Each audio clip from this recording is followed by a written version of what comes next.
The Holocaust is one of those things that is very difficult to talk about.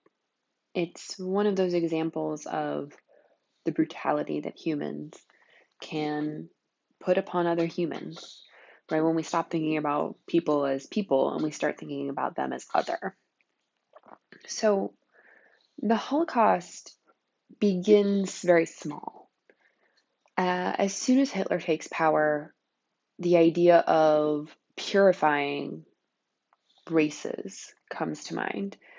And they start with the most vulnerable in society. They start with handicapped children.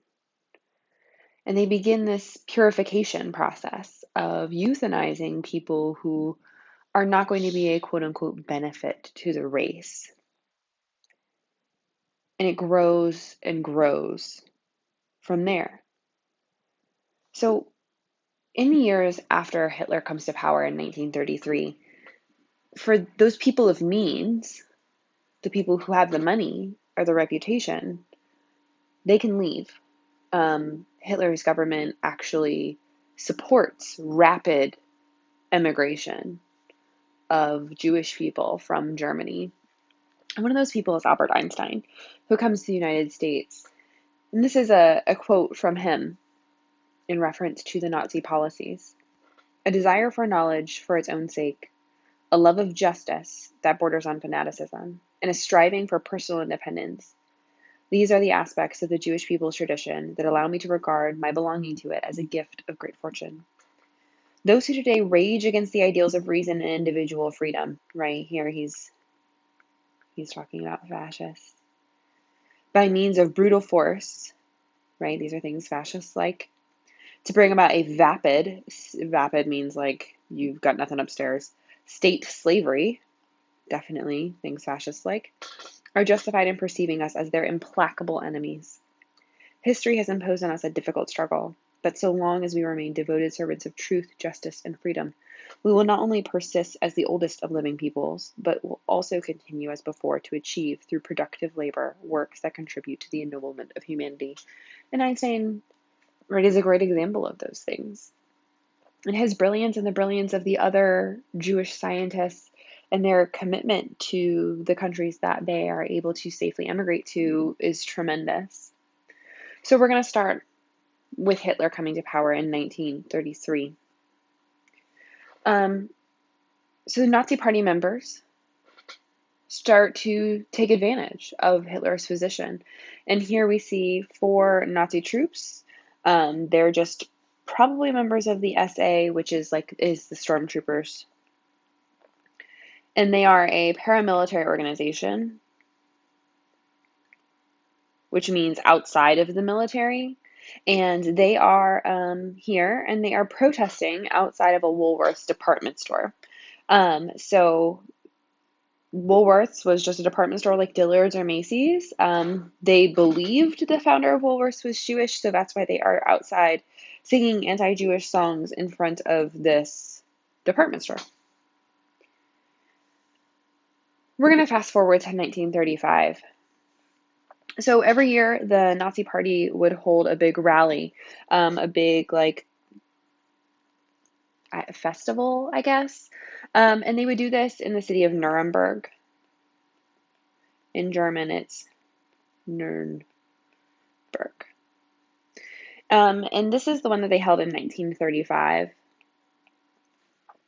And I want to take note of kind of the symbolism here and how they're using symbolism, because it comes up in popular consciousness that we see this type of rally held to indicate that things are going terribly wrong. And it's at the Nuremberg rally in September of 1935 that the Nazi Party, who is in control of the German Reichstag, Hitler has already kind of declared himself, Reichschancellor and given himself all the power, that they put forth a series of decrees called the Nuremberg Laws. These Nuremberg Laws are designed to remove the Jewish population of citizenship. So any rights that a citizen has, so think about like right to a fair trial, right to not be imprisoned without due cause, right to own property, all of those things are stripped from people of Jewish origin. And then here You can also see how they are classifying races. And the Nuremberg laws help to establish what racial theory in Germany looks like.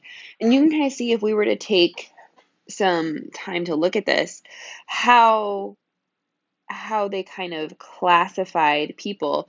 And they also established a series of really serious marriage laws. And they prohibited marriage of people who were quote unquote German with people who were Jewish, people who were Gypsy, people who were Black, people who were otherwise not pure Germans, right? They're trying to purify the German race. And kind of we see that over here in terms of how much of it is acceptable. Starting in 1936, we're actually going to talk about a moment when they relax some of the restrictions. So, in the huge excitement, fervor that overtakes Germany after this Nuremberg rally and the passage of the Nuremberg laws, in 1936, they are hosting the Olympics in Berlin. And they actually try to clean up their act a little bit because they don't want the international uh, just anger that's going to erupt over what they're doing. And on track and field, an American, Jesse Owens, here he is. He defeats, here's the German and here's the Japanese. So that's kind of interesting for what is going to happen later on in history. But he is a Black man and he defeats the German and the Japanese. And so it really kind of rubs the Nazi party the wrong way that this Black man is able to kind of prove all of their racial theories wrong. And after that, there's this kind of increased anti-Jewish and anti-non-Aryan fervor that erupts in Germany. So we're going to fast forward again to 1938. And something that we're going to talk about in 1938 that occurs is the Evian Conference. So you've probably heard of Evian water. Evian is a city. It's a resort city in Switzerland. And in July of 1938, world leaders get together because after Hitler has completed the Anschluss with Austria, he tells the world that they are trying to get rid of Jews, that, they want to purify their race. They want to, right, create a German land for German people, and they view Jews as non-German. So they want them to go. And so Hitler is essentially asking that other countries loosen up their immigration policies so that the Jews can go there. And so world leaders meet in Evian for a few days, and basically they all decide that no, they will not loosen their immigration policies.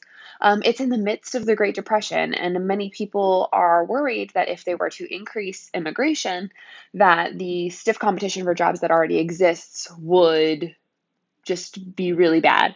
So they don't loosen their immigration policies. No one takes the Jews.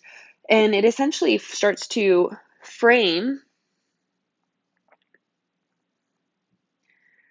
right?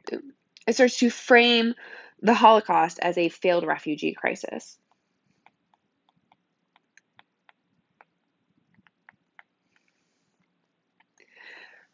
So later on in 1938, we know that there will be in September the Munich Pact, which we talked about on the road to World War II, that Hitler's like, look, I need the Sudetenland. There are Germans there, and everyone kind of appeases him and gives in. So in November, on November 7th, the German ambassador to France is assassinated. He is assassinated by a Jewish young man who was part of this kind of group of Jewish students who were Eastern European or Central European in origin. And he, the Nazi German ambassador in Paris, had kind of been running his mouth about all of their anti-Jewish propaganda. And so he's assassinated. And then November 9th and 10th is what we call Kristallnacht. So kind of in response to the assassination of the ambassador, there is this pogrom which is a term we use to describe state-sanctioned violence, particularly against Jews, in which 30,000 Jewish men are arrested and sent to a concentration camp, in which Jewish businesses are vandalized and damaged and looted. And then on November 12th, a decree is issued in which German Jews are prohibited from owning retail space and businesses in Germany. So this is kind of a whole reaction to it. They use the assassination of this guy essentially as an excuse to uh, execute this pogrom. And what we really don't often see is how other places reacted to this. This was something that I saw when I was in Washington, D.C. earlier this year. And here is the Dallas Morning News, and this is the front page. What's on the front page is Kristallnacht, right? So it says hysterical Nazis wreck thousands of Jewish shops, burning synagogues. In wild orgy of looting and terror, policemen refused to halt the organized riots, right? That these organized riots, when policemen refuse to stop, that's what makes it a pogrom. So 1939 is when Germany invades Poland. As soon as they invade Poland, Poland has a very large Jewish population. And so in order to deal with this, what they start doing is they start forcing the Jews in the Polish cities that they occupy into ghettos. This is where the term ghetto originates. And you can see here that they build walls and they close them in. As the years progress, they start to seal the ghettos. So think about what this means. How are they getting food? How are they getting supplies? If anything that you need is outside of the ghetto, you're not getting it. People are eating rats. People are eating shoes. It's horrific, the conditions inside of the ghettos. And they are allowed to have their own self-government, and they do kind of have to send messages to their Nazi occupiers, but it's a horrible situation. Not only just for the discrimination, but in terms of what follows when you trap people inside of a city.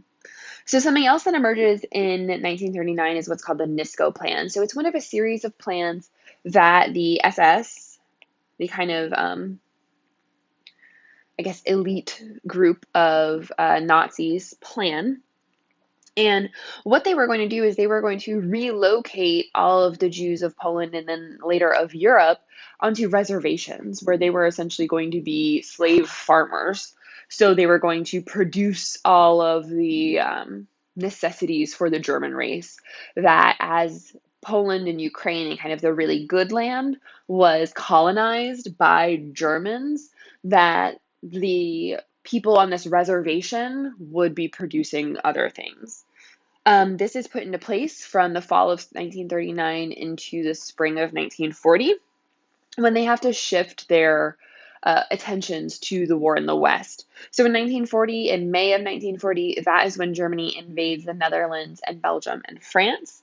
And one of the things that they come up with as France begins to fall is the Madagascar plan. So instead of putting all of the Jews on a reservation, they decide that once they have France's colonies, because they've defeated France, they're going to ship all of Europe's Jews, maybe even Jews the world over, to the island of Madagascar. This turns out to be a logistical impossibility. So not only do they get bogged down in fighting the British and then later the Soviets, but where are all the ships going to come from to send everyone to Madagascar? Someone comes up with a plan to ship 1 million Jews per year for 4 years to Madagascar. It's just not a thing. The different estimates come back that not all of the Jews will actually fit on Madagascar, and so then it's like, well, just throw them all there and see what happens. Who cares anyway? And so it's this whole, we think of the Germans as being so amazingly uh, organized and planned and systematic and industrial about this process. But when we actually look at it, it seems as though they really didn't think about all of the contingencies, all of the eventualities, that they would have these really impassioned, ridiculous, awful ideas, and they would start and try and follow them through, only to find out that they couldn't actually happen. So 1940 is also important because it is the year that Auschwitz opens.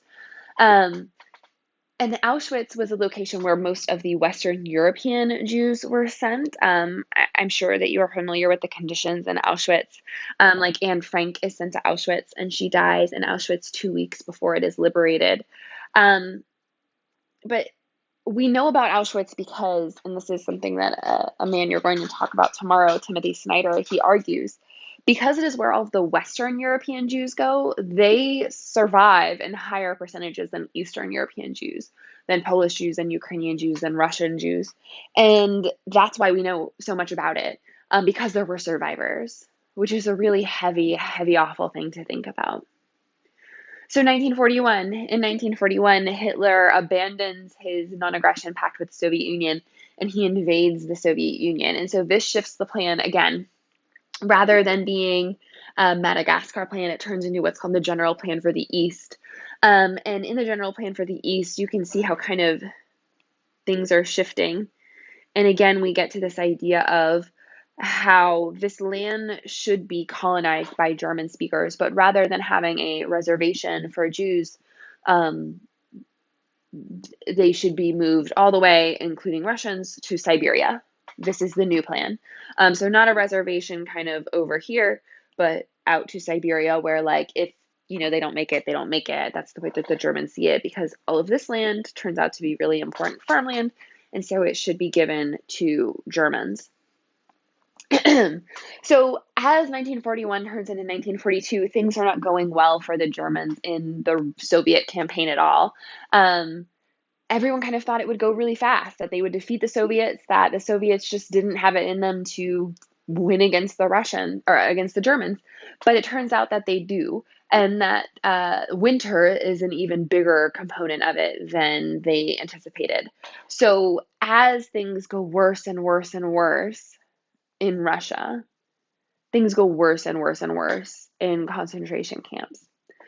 This is when the plan for the final solution is implemented, right? That rather than being expelled or made into slaves, that the plan is extermination.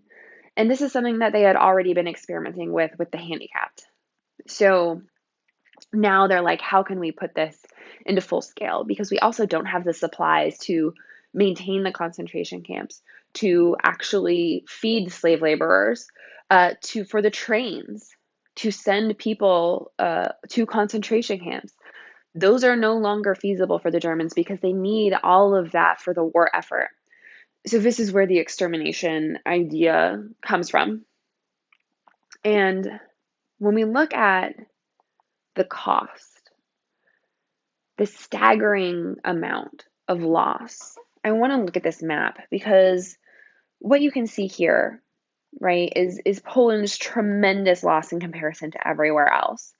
That millions of Jews are murdered in Poland, and millions of Poles all around are murdered. But when we think about where the kind of epicenter of the loss is, that it's really right Ukraine and Poland, and what that does to a country and what that means and how we have to think about it. So I wanted to leave you with two quotes. One is from the American general, later President Eisenhower, when he goes on April 15th, as they are closing in on Berlin, as the war in Europe is about to end, and he goes to a concentration camp. I think it's Birkenau that he goes to. And he says, "The things I saw beggar description. The visual evidence and the verbal testimony of starvation, cruelty, and bestiality were overpowering. I made the visit deliberately in order to be in a position to give firsthand evidence of these things if ever in the future there develops a tendency to charge these allegations merely as propaganda." And this one. Both of these are on the wall in the United States Holocaust Memorial Museum. And this one is in the room it's just full of shoes. It's piles and piles and piles of shoes of people who are no longer there to wear them. And so he says, "We are the shoes. We are the last witness. We are shoes from grandchildren and grandfathers from Prague, Paris, and Amsterdam." And because we are only made of fabric and leather and not of blood and flesh, each one of us avoided the hellfire, right? That what's left, we didn't save the people, only the stuff remains. And like, what is that? Right? It's a powerful, powerful room. And if you went to Washington, D.C. on the sixth grade trip, then you probably remember it. But it probably didn't hit you the way it will when you're older. Because it's difficult to grasp these types of things when you're young, right? It's the same reason why Christopher Columbus is such a great guy when you're a kid. And then as you grow up, they kind of peel back the layers, right? And so this is peeling back the layers, that what's left is the stuff and not the people. All of the people are gone.